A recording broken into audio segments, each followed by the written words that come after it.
બારડોલી બાદ હવે વાત ગીર સોમનાથની, જ્યાં ચાર પગનો આતંક યથાવત છે। કોડીનારના વલાદર ગામે દીપડાએ હુમલો કર્યો। જાહેર રસ્તા પર જતા સમયે 50 વર્ષીય મહિલા પર દીપડો આવી ચડ્યો। દીપડાએ હુમલો કરતા મહિલા ઇજાગ્રસ્ત થયા છે। મહિલાને સારવાર માટે હોસ્પિટલ ખસેડવામાં આવ્યા। વન વિભાગની ટીમ ઘટના સ્થળે પહોંચી સતત વન્ય પ્રાણીઓના હુમલાઓને લઈ ગ્રામજનોમાં ભયનો માહોલ વ્યાપ્યો છે। ગ્રામજનોએ દીપડાને પાંજરે પૂરવા માટે માંગ કરી છે। 30 ફૂટ સેટો વારંવાર દોડીને સોટી ગયો દીપડો સીધો સાથીએ ને 2 ઠેકાણે 3 ઠેકાણે નોર માર્યો। એક બાઈની ગાડી પાછળ હતી, એમાં બાઈ તમારા ઘરેથી બાઈ બસી ગઈ। નકર વારંવાર પિંજરું મૂકે એટલે એ મુરગીના પીસડા નાખીને અહીંયા મૂકે। તો અમારે ઘરે રહેવું કે ન રહેવું? રસ્તો એટલે એ બેન મારી આગળ આવેલા જતા હતા, એટલામાં દિવાલ ઠેકીને દીપડો બરોબર એને ડોક પાછળ ચોટી ગયો ને હું રાડો રાડ થયો, એટલામાં એ દીપડો મૂકીને વયો ગયો। અમે તો રજૂઆત એટલી કરીએ જંગલ ખાતામાં કે આ જે તમારા રમકડા છે એને તમે તમારા પાંજરાઓમાં રાખો અથવા અન્ય જગ્યાએ ખસેડો। જૂનાગઢમાં ચાર પગનો આતંક યથાવત જોવા મળી રહ્યો છે। શહેરના મધુરમના મંગલધામ 3 વિસ્તારમાં ફરી એકવાર દીપડો દેખાતા સ્થાનિકોમાં ભયનો માહોલ વ્યાપ્યો। ગત 1 ડિસેમ્બરના રાત્રિના સમયે દીપડો આ વિસ્તારમાં આવી ચડ્યો હતો અને શ્વાનને ઉઠાવી ગયો હતો, જેના સીસીટીવી પણ સામે આવ્યા। જે બાદ ફરી આજે શેરીમાં દીપડો આવી ચડતા સ્થાનિકોમાં ભારે ભય ફેલાયો છે। સ્થાનિકોનું કહેવું છે કે વારંવાર દીપડાના આટાફેરાના કારણે રાત્રિના સમયે ઘરની બહાર નીકળવું મુશ્કેલ બન્યું છે। દીપડાને પકડવા માટે વન વિભાગ દ્વારા પાંજરા ગોઠવવામાં આવ્યા છે, પરંતુ સ્થાનિકોનું કહેવું છે કે પાંજરાને યોગ્ય જગ્યાએ મૂકવામાં આવ્યું નથી। જૂનાગઢની આ 2 તસવીરો આપ જુઓ। 1 ડિસેમ્બરની એક તસવીર છે અને એક આજની તસવીર છે।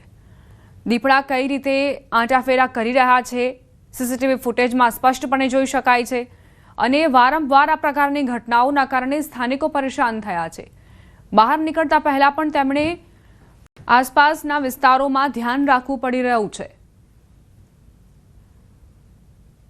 આયાથી 10-12 વાર દીપડો આવ્યો અને અમારે આ બાજુથી ને ગલીમાંથી ને ઠેકીને આવે છે।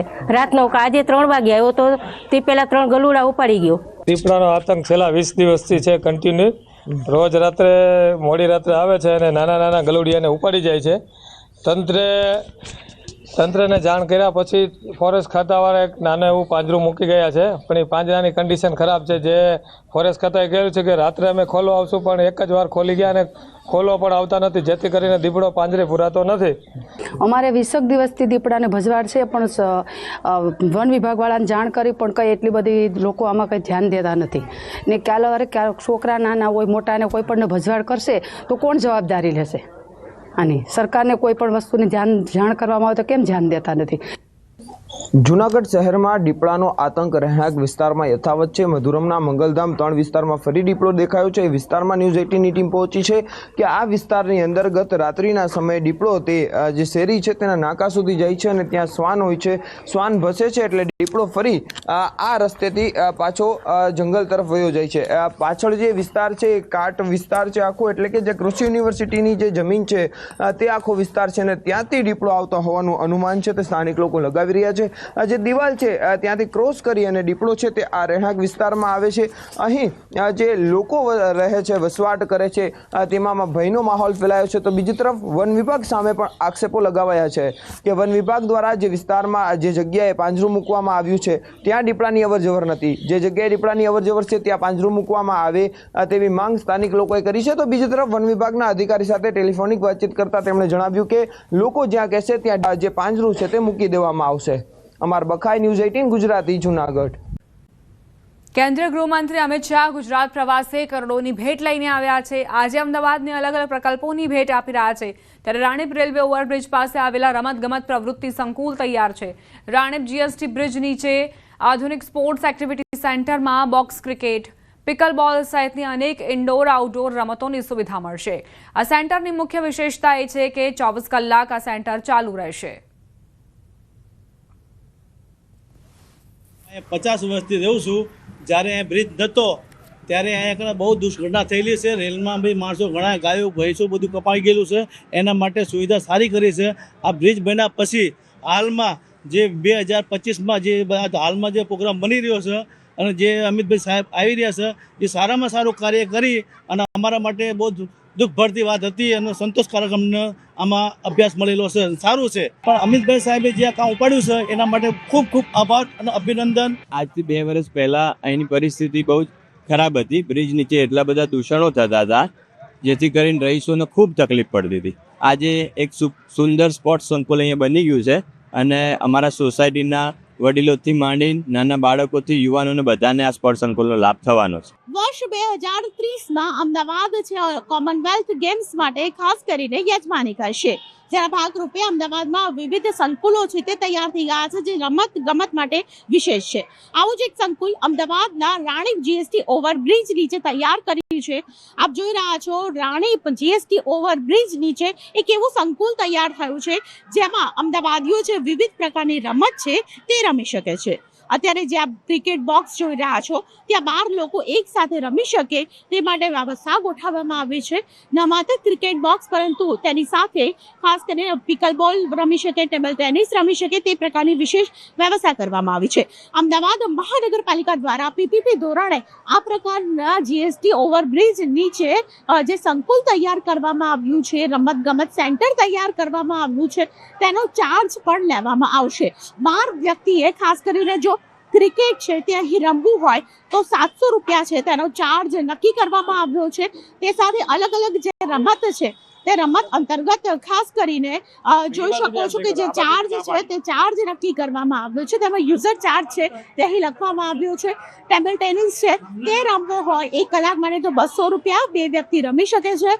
બોક્સ ક્રિકેટ છે તેની માટે મેં અગાઉ કહ્યું તેમ 700 રૂપિયા 12 વ્યક્તિ રમી શકે છે. બાસ્કેટબોલ છે 400 રૂપિયા જેમાં 12 વ્યક્તિ છે તે રમી શકે છે અને તેનો સમય પણ નક્કી કરવામાં આવ્યો છે. ટેબલ ટેનિસ, ચેસ, પિકલ બોલ, બાસ્કેટબોલ એટલે ઇન્ડોર અને આઉટડોર તમામ ગેમ છે તે રમી શકાય તે માટેની વ્યવસ્થા કરવામાં આવી છે. અને આ વ્યવસ્થા અંતર્ગત ખાસ કરીને પીપીપી ધોરણે અમદાવાદ મહાનગરપાલિકા દ્વારા આ પ્રકારનો યુઝર ચાર્જ છે તે પણ નક્કી કરવામાં આવ્યો છે. બ્રિજ નીચે જે પ્રકારના દૂષણ હતા તે દૂર થયા હોવાનું સ્થાનિકોનું પણ કહેવું છે. કેમેરા પર્સન પંકજ મકવાણા સાથે દીપિકા કુમાર, ન્યૂઝ 18 ગુજરાતી, અમદાવાદ.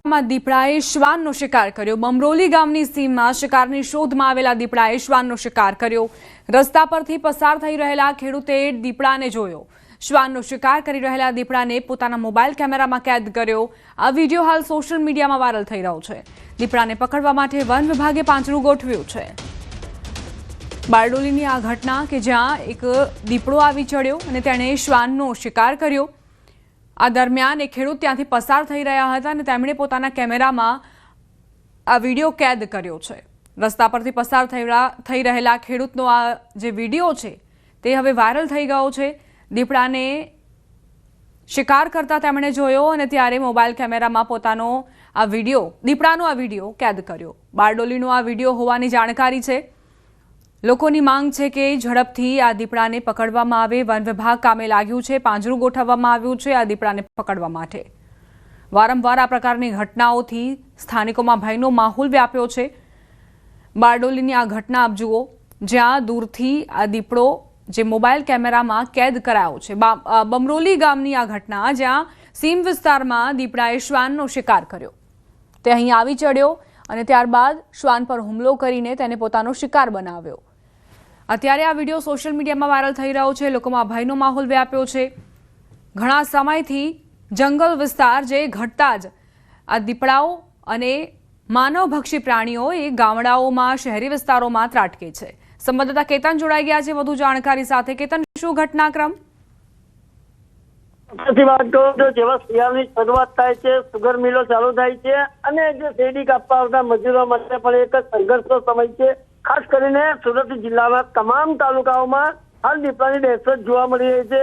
ખાસ જે વાત કરવામાં આવે છે બારડોલી તાલુકામાં દીપડાએ શ્વાનનો શિકાર કર્યો છે. બારડોલી તાલુકાના બમરોલી ક્રિકેટ ગ્રાઉન્ડ થી આગળ એક ભાઈ કાર લઈને જઈ રહ્યા હતા. એ સમય દરમિયાન રસ્તામાં બેઠેલો દીપડો જે રસ્તામાં બેઠો જે શ્વાન હતો એને દીપડો ઉઠાવીને લઈ જતો શિકાર કરતો એવા દ્રશ્યો પણ પેલા ભાઈએ કેમેરામાં કેદ કરી અને વાયરલ કર્યા છે. સમગ્ર મામલે વન વિભાગને પણ જાણ કરવામાં આવતા વન વિભાગે પાંજરું મૂક્યું છે. ખાસ વાત કરવામાં આવે તો શેરડીની કાપણીની શરૂઆત થાય છે એ સમય દરમિયાન શેરડીની અંદર જ દીપડાઓનું મોટે ભાગે રહેઠાણ હોય છે. રાત્રિના સમયે બહાર નીકળતા હોય છે. તે અંતર્ગત સમગ્ર જિલ્લાના તમામ તાલુકાની અંદર હાલ દીપડાની દહેશત પણ જોવા મળી રહી છે. આભાર કેતન જાણકારી આપવા માટે.